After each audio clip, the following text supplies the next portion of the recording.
नमस्कार दोस्तों आइए एक बार फिर से आप सभी लोगों का हमारे YouTube चैनल पर हार्दिक स्वागत है। दोस्तों सीधी बात नो बकवास सीधे वीडियो में हम आपको लेकर चलेंगे मुद्दों की ओर।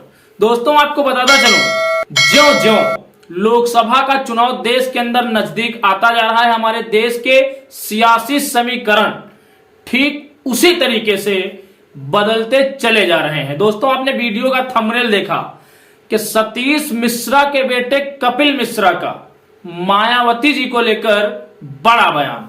तो बने रहिए वीडियो में, हम इस पर चर्चा करेंगे, लेकिन उससे पहले प्रकाश डाल लेते हैं उत्तर प्रदेश के साथ साथ देश भारत की लोकसभा चुनाव से जुड़ी कुछ बड़ी खबरों के ऊपर। दोस्तों आपको बताता चलूं, भारतीय जनता पार्टी भले ही टीवी चैनल्स पर उसके बारे में गुणगान किए जा रहे हैं, भले ही उसको इस बार देश भारत के अंदर इस देश का गोदी मीडिया 400 सीटें जिताने का दावा कर रहा है, लेकिन आपको बताता चलूं इस देश में जमीनी हकीकत कुछ और है और इसका आभास कहीं ना कहीं भारतीय जनता पार्टी के शीर्ष नेतृत्व को भी लग चुका है।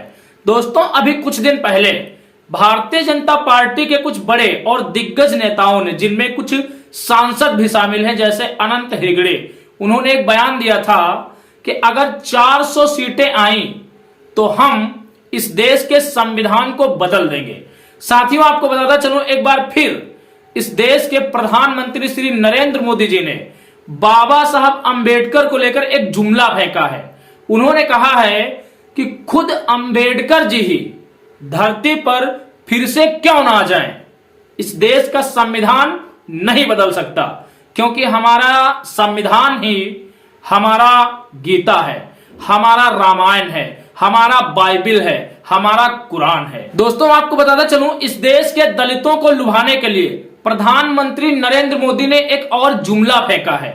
वो अपना मैनिफेस्टो बाबा साहब अंबेडकर की जन्म जयंती यानी 14 अप्रैल को जारी करने वाली है, ताकि बाबा साहब अंबेडकर के नाम पर इस देश के दलितों को लुभाया जा सके, क्योंकि इस देश के दलितों का इमोशनल अटैचमेंट बाबा साहब डॉक्टर अंबेडकर से है। दोस्तों आपको बताता चलूं, कंगना रनावत जिन्होंने एक बहुत बड़ा बयान दिया है, जो लगातार अपने विवादित बयानों के चलते सोशल मीडिया पर सुर्खियों में बनी रहती हैं। आपको बताता चलूं, कंगना रनौत ने पीएम मोदी को राम का रूप बताया है और खुद को समुद्र में पत्थर फेंकने वाली गिलहरी की संज्ञा दी है।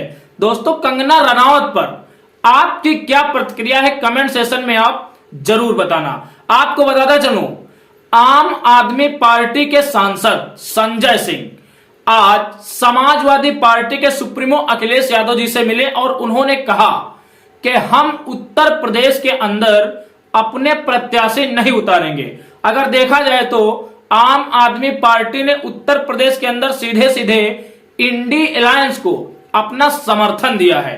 दोस्तों वहीं कश्मीर के मुख्यमंत्री उमर अब्दुल्ला, उन्होंने बीजेपी को चेतावनी देते हुए कहा है कि अगर भारतीय जनता पार्टी में इतनी दम है, इतनी हिम्मत है, इतनी ही ताकत है, तो कश्मीर में अब की अपने उम्मीदवार उतार के देखे। अगर उनकी जमानत न जब्त हो गई तो मैं राजनीति छोड़ दूंगा। यह एक बहुत बड़ा दावा किया गया है उमर अब्दुल्ला को लेकर। दोस्तों आपको बताता चलूं, एक और बहुत बड़ी खबर समाजवादी पार्टी से निकल कर आ रही है। अभी कुछ दिन पहले बसपा के नेशनल कोऑर्डिनेटर आकाश आनंद ने सपा पर निशाना साधते हुए यह कहा था कि जो लोग अपनी पार्टी नहीं चला पा रहे हैं वो देश कैसे चलाएंगे। उन्होंने अखिलेश के बार बार उम्मीदवार बदलने को लेकर एक पलटवार किया था। आपको बताता चलूं, एक बार फिर ऐसी ही कोई खबर समाजवादी पार्टी से निकलकर सामने आई है। समाजवादी पार्टी ने सबसे पहले बदायूं से धर्मेंद्र यादव को अपना उम्मीदवार बनाया था, उसके बाद धर्मेंद्र का टिकट काट के उन्हें आजमगढ़ से प्रत्याशी बनाया और शिवपाल सिंह यादव को बदायूं से उम्मीदवार घोषित किया।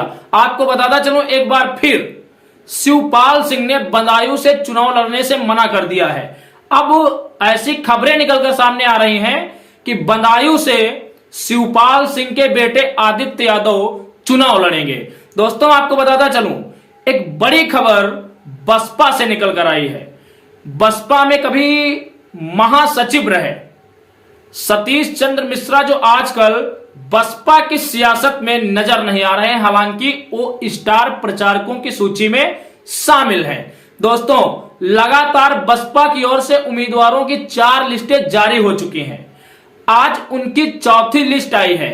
उस चौथी लिस्ट पर सतीश चंद्र मिश्रा के बेटे कपिल मिश्रा ने कमेंट्स करते हुए अपने एक्स अकाउंट पर लिखा है, उन्होंने लिखा है कि आदरणीय बहन कुमारी मायावती जी के आदेशानुसार बहुजन समाज पार्टी द्वारा उत्तर प्रदेश में होने वाले लोकसभा आम चुनाव 2024 के लिए उम्मीदवारों की सूची जारी की गई है। सभी उम्मीदवारों को बधाई और शुभकामनाएं। यह है बसपा का सामाजिक न्याय। दोस्तों इस देश में छोटे छोटे बच्चों को भी यह समझ में आ रहा है कि बसपा ही इस देश के अंदर सामाजिक न्याय की असली लड़ाई लड़ रही है।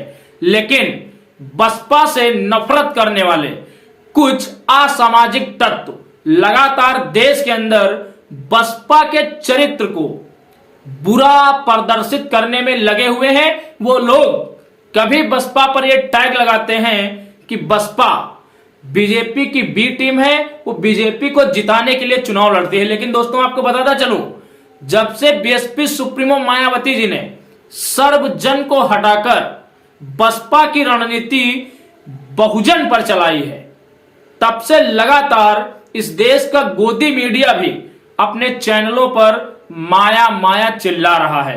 आपको बताता चलूं, परिदृश्य लोकसभा चुनाव का बदलने वाला है, क्योंकि मायावती जी अब उत्तर प्रदेश के अंदर भी अपनी ताबड़तोड़ रैलियां शुरू करने वाली हैं।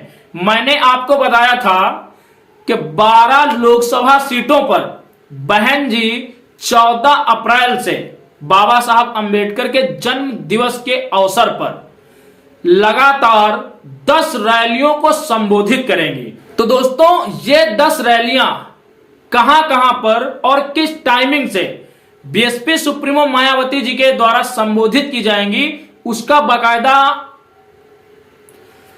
तो दोस्तों बीएसपी सुप्रीमो मायावती जी के द्वारा ये 10 रैलियां किस किस लोकसभा क्षेत्र में और किस किस डेट में संबोधित की जाएंगी, इसका बाकायदा वीडियो हम अपने चैनल पर अपलोड करेंगे।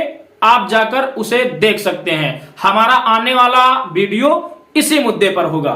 बाकी दोस्तों इस वीडियो में इतना ही। मिलेंगे एक अगले वीडियो में। तब तक के लिए आप सभी को मेरा सादर जय भीम, जय भारत, जय संविधान।